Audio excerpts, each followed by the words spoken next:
O que acontece no instante exato depois da morte, quando a alma leva consigo um pecado mortal. Não minutos depois, não horas, mas no mesmo segundo em que o coração deixa de bater e o último suspiro se apaga. Os santos advertem-nos que não há palavras que possam suavizar essa verdade. Santa Fina, nas suas visões, escreveu com tremor na alma o que acontece nessa fronteira invisível entre o tempo e a eternidade. Um segundo, um suspiro, e já não há nada oculto. Nesse instante, a alma encontra-se nua perante a luz de Deus, uma claridade tão absoluta que derruba toda a máscara, todo o auto-engano, toda a desculpa cuidadosamente construída ao longo da vida. É o momento em que a eternidade começa e tudo o que amamos, escolhemos, rejeitamos, se revela com crueza. Muitos acreditam que ainda terão tempo, que poderão arrepender-se mais tarde, talvez nos últimos dias, talvez na velhice. Mas a eternidade não espera, e a morte muitas vezes chega sem aviso. Estai preparados, porque na hora em que menos pensardes, virá o Filho do Homem. Mateus 24, 44. As palavras do Evangelho ressoam como um sino de advertência. Ninguém pode negociar com a morte, nem marcar um encontro para o seu arrependimento. No mesmo segundo em que se cruza o limiar, a escolha fica selada para sempre. Santa Fina descreveu esse primeiro instante como um clarão cegante. Não é uma luz que destrói, mas que revela, e essa revelação pode ser glória ou condenação. Ali não se apresentam advogados, não há discussões, não há tempo para se justificar. Só resta a verdade, uma verdade que não se impõe, mas que se mostra na sua pureza. E então a alma compreende quem realmente foi e, sobretudo, a quem realmente amou. Se esse amor foi para Deus, mesmo no meio da fraqueza, abre-se a esperança. Mas se foi um amor entregue a outras coisas, orgulho, poder, prazeres, então a separação é sentida como um vazio terrível. A Igreja chama-lhe o juízo particular, uma alma, um Deus, uma verdade eterna. O Catecismo ensina que neste juízo se decide imediatamente a sorte eterna de cada pessoa, sem apelação, sem demora.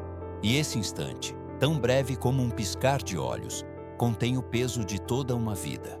Santa Fina adverte-nos que não se trata de um castigo arbitrário de Deus, mas de uma escolha vivida, repetida, consolidada em cada decisão que tomamos aqui e agora. E essa consciência, quando irrompe num segundo após a morte, pode ser gozo indescritível ou desolação infinita. A pergunta fica para ti, para mim, para todos.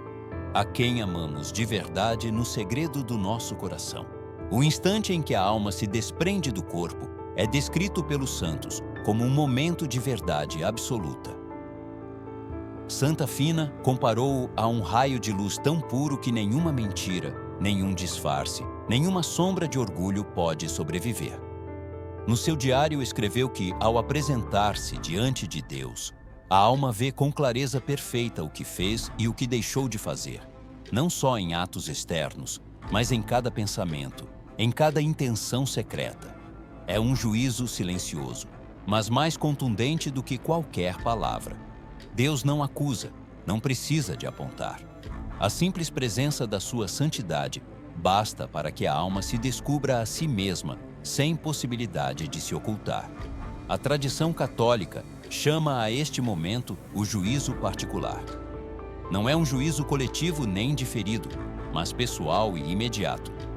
Está estabelecido que os homens morram uma só vez, e depois disto, o juízo. Hebreus 9, 27. É ali que a alma entende, com uma clareza que jamais conheceu na terra, o alcance eterno de cada escolha que fez. Tudo o que parecia pequeno, insignificante ou justificado por desculpas humanas, ilumina-se sob o olhar de Deus. Cada gesto de caridade oculto, cada oração sincera, cada ato de perdão converte-se em luz, e cada rejeição, cada indiferença, cada amor mal orientado, pesa como uma laje impossível de remover. Santa Teresa de Ávila escreveu que, ao morrer, vemos que tudo o que não se fez por Deus se perde. E essa verdade retumba quando a alma contempla, num segundo eterno, a medida exata da sua vida.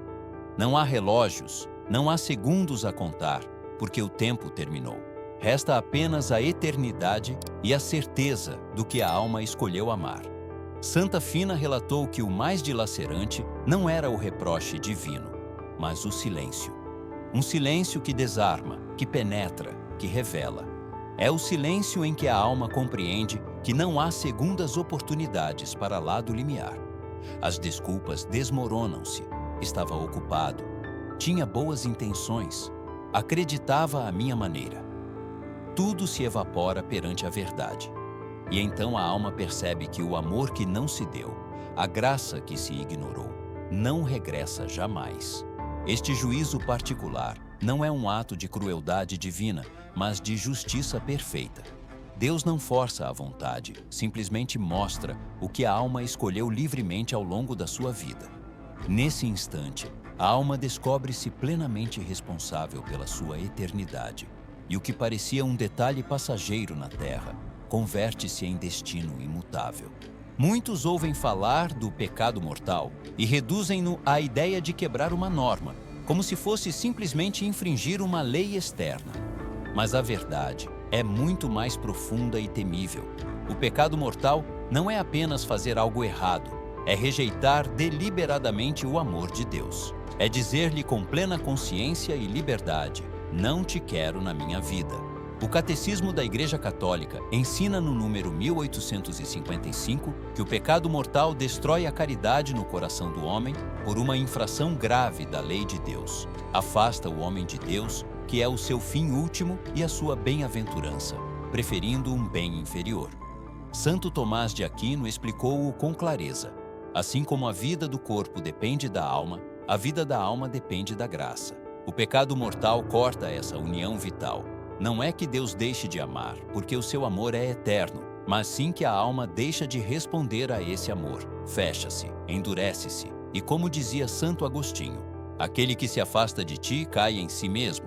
Essa queda não é apenas interior, mas eterna, se não houver arrependimento. Santa Fina foi testemunha, nas suas visões, de almas que tinham tomado este caminho, não porque ignorassem a Deus, mas porque escolheram conscientemente amar outra coisa mais do que a Ele.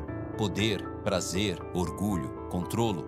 Alguns até pensavam que serviam a Deus, mas o seu coração estava aprisionado em si mesmo. O trágico é que o pecado, repetido muitas vezes, se converte em costume, e o costume em escravidão.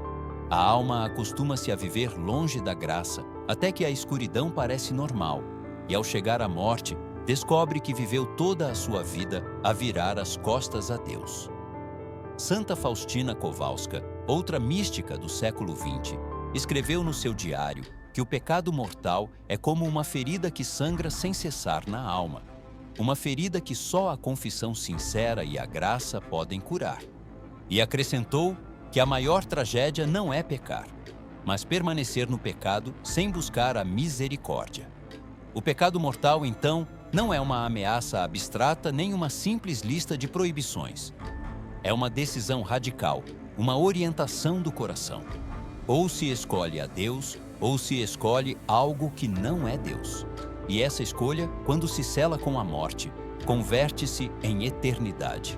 Santa Fina advertiu com dor que algumas das almas mais trágicas que viu não eram as que viveram em escândalo aberto, mas aquelas que pareciam religiosas, que assistiam à missa, que rezavam com os lábios, mas cujo coração estava longe de Deus.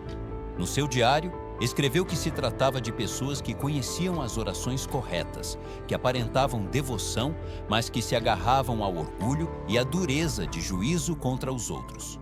Confessavam os seus pecados, sim, mas nunca com um verdadeiro arrependimento.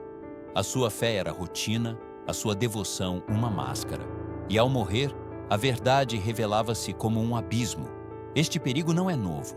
Jesus mesmo repreendeu os fariseus dizendo: "Este povo honra-me com os lábios, mas o seu coração está longe de mim." Mateus 15, 8. A tentação de viver uma vida dupla, com um rosto piedoso para o exterior e um coração frio para Deus, continua a espreitar cada geração.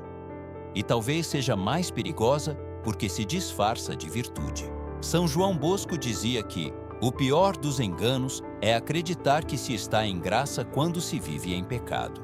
Essa é a cegueira espiritual que condena. Santa Teresa de Calcutá também advertia as suas irmãs de comunidade. Podemos passar horas em adoração, mas se saímos e não amamos os pobres, negamos a Cristo. Ou seja, a fé sem conversão e sem caridade converte-se em aparência vazia. O risco está em confundir práticas religiosas com uma relação viva com Deus. As orações, os sacramentos, as devoções são caminhos de graça, mas se o coração permanece fechado, se não há humildade nem amor, podem converter-se em rotinas estéreis. Santa Fina escreveu que estas almas eram as mais dilacerantes porque tinham tido todas as oportunidades de graça, tinham recebido os sacramentos, tinham escutado a palavra, mas nunca se deixaram transformar.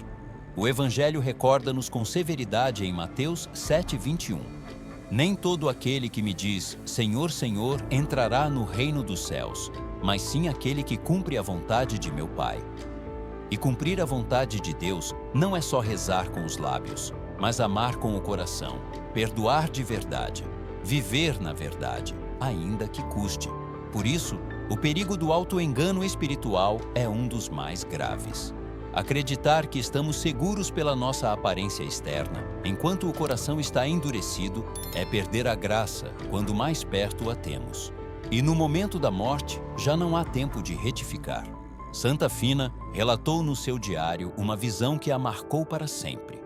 Deus permitiu-lhe ver o inferno, não como uma ideia abstrata, mas como uma realidade viva e aterrorizadora. Ela descreveu um lugar de vazio sufocante, de desespero eterno, onde a alma grita e não recebe resposta, onde o amor não chega e a misericórdia já não é possível. O que mais a estremeceu não foi o fogo, mas a ausência total de Deus, uma solidão absoluta em que a alma se consome na sua própria rejeição.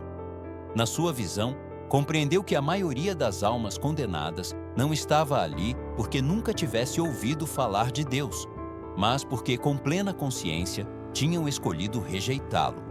Amaram mais as suas paixões, o seu orgulho, o seu poder, do que a vida eterna que lhes era oferecida. E repetiram essa rejeição tantas vezes que no final se converteu na sua última e definitiva resposta, um não selado para sempre. Santa Faustina Kowalska, no século XX, recebeu uma revelação semelhante. No seu diário, na entrada 741, descreveu o inferno como um estado de escuridão total, onde as almas sofrem a desesperança absoluta. Escreveu que a maioria dos condenados não acreditava na existência do inferno enquanto vivia. Essa incredulidade foi precisamente a armadilha que os conduziu à perdição. O demônio sussurra que não há castigo, que não há eternidade, que tudo termina com a morte, e assim consegue que as almas vivam sem arrependimento. O impactante, tanto em Santa Fina como em Faustina, é a insistência em que o inferno não é uma vingança de Deus, mas a consequência natural de uma escolha. Deus não obriga ninguém a entrar na sua presença. O inferno é, nas palavras de São João Paulo II, o estado de autoexclusão definitiva da comunhão com Deus e com os bem-aventurados. É a própria alma quem se afasta, porque treinou o seu coração durante toda a vida a viver longe da graça. O horror do inferno não nos deve mover apenas ao medo, mas à conversão. Santa Fina suplicava que ninguém esquecesse esta realidade, porque demasiados o fazem até que seja tarde demais. Ela escreveu com lágrimas que o mais doloroso não era ver o sofrimento, mas saber que tudo podia ter sido evitado com um único ato de arrependimento sincero. E assim, a visão dos santos converte-se em advertência para nós. O inferno é real, a eternidade é real, e a escolha faz-se agora. A pergunta não é se Deus nos condena, mas se estamos a escolher caminhar para Ele ou a afastarmos-nos dele cada dia. Depois de mostrar a Santa Fina o horror do inferno, Jesus falou-lhe com palavras que soavam como um raio de esperança no meio de tanta escuridão. Antes de vir como juiz justo, venho primeiro como rei de misericórdia. Com esta frase, Recolhida também por Santa Faustina no seu diário, recorda-se-nos que a justiça de Deus nunca é separada da sua misericórdia, mas que ambas se abraçam na verdade. O coração humano treme diante da ideia do juízo, mas Cristo insiste em que o seu desejo primeiro não é condenar, mas salvar. O Evangelho de João diz com clareza: porque Deus não enviou o seu Filho ao mundo para condenar o mundo, mas para que o mundo se salve por ele. João 3:17. A misericórdia é o primeiro rosto com que Deus se aproxima da alma, mas essa misericórdia deve ser aceite. Não é imposta, não se força, requer humildade, requer abrir a porta. Os teólogos têm refletido sobre este mistério. Santo Tomás de Aquino afirmava que a justiça de Deus é sempre iluminada pela sua misericórdia, porque o maior ato de justiça foi a cruz, e a cruz é o maior ato de amor. A justiça sem misericórdia seria crueldade, e a misericórdia sem justiça seria permissividade. Em Cristo ambas se encontram em equilíbrio perfeito. Santa Fina, ao ouvir estas palavras, compreendeu que ainda as almas mais feridas, mesmo as que tinham vagueado longe, tinham na misericórdia um refúgio aberto. Mas também compreendeu a urgência. A misericórdia está disponível só enquanto dura o tempo da vida. Depois da morte, abre-se a justiça que revela o que escolhemos. Santa Faustina expressou-o com uma imagem poderosa. O oceano da misericórdia está aberto de par em par, mas muitas almas preferem morrer de sede na margem antes de se lançarem nas suas águas. E ali está o drama. Deus oferece, mas não obriga. A alma decide. Por isso, as palavras de Jesus a Santa Fina e a todos os santos da misericórdia não são um simples consolo, mas um chamamento urgente. Acolher a misericórdia agora, não amanhã, não num arrependimento postergado. Porque o tempo da graça é este momento, este dia, este segundo. A urgência da conversão é uma das mensagens mais insistentes nas revelações a Santa Fina. Ela compreendeu que o maior engano do demônio não é convencer a alma de que Deus não existe, mas persuadi-la de que sempre haverá tempo.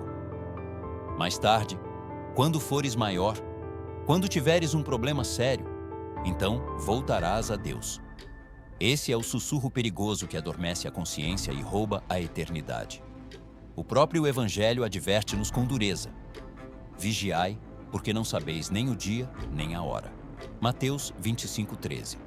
Jesus convida-nos a estar sempre preparados, porque a morte chega sem se anunciar.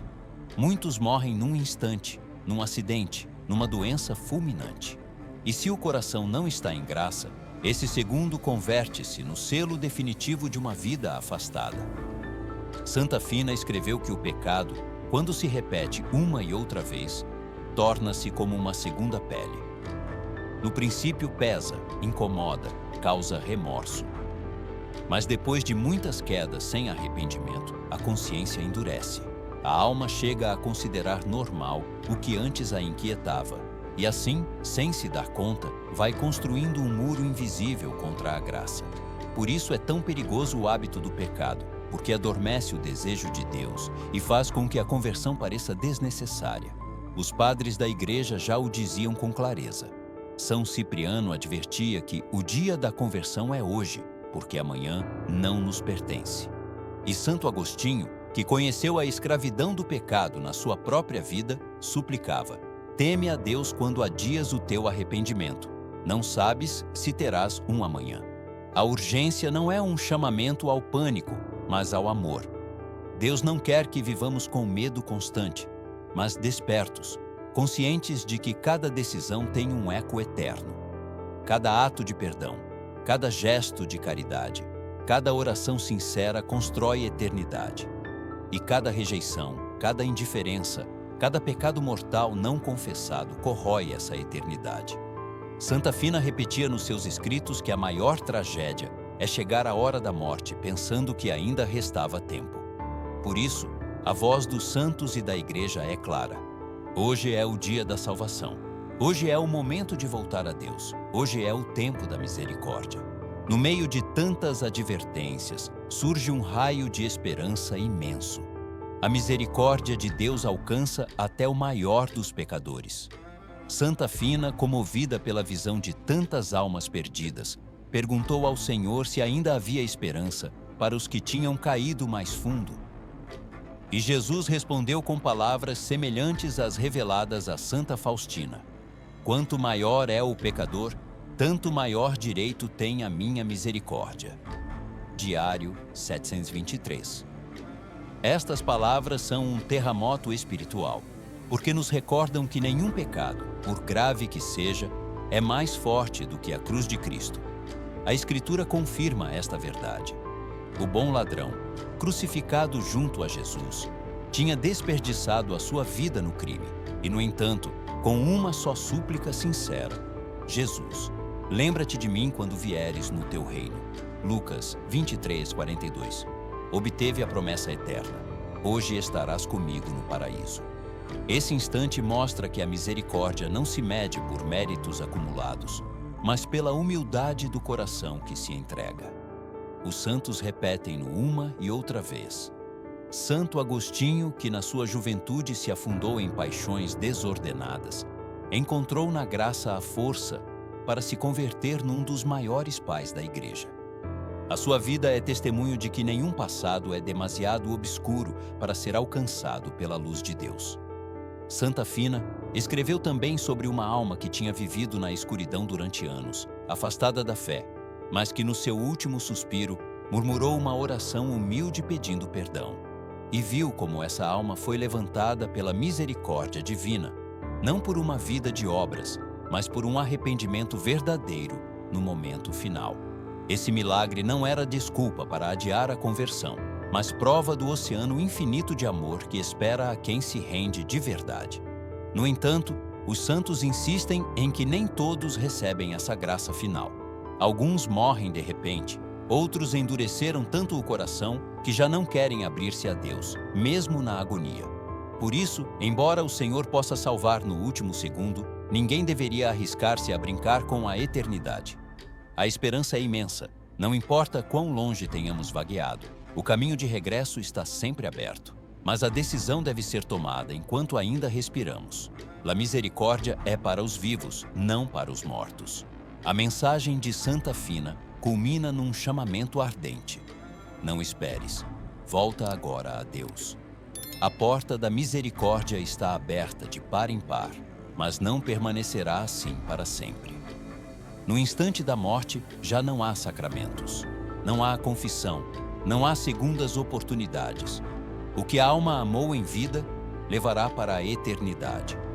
Se escolheu a Deus, mesmo no meio de fraquezas, será levantada pela sua misericórdia. Mas se o rejeitou com plena consciência e liberdade, essa escolha ficará selada para sempre. O caminho de regresso não é complicado. Cristo deixou-nos claro. Na confissão sincera, a alma fica lavada. Na Eucaristia, recebe a força da vida eterna.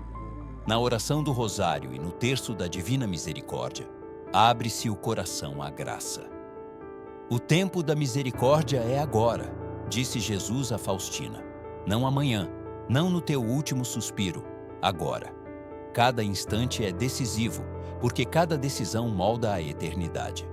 A Igreja recorda-nos: o céu não é para os perfeitos, mas para os humildes. São Pedro mesmo, que negou a Cristo 3 vezes, converteu-se em rocha da fé, porque chorou o seu pecado e confiou na misericórdia.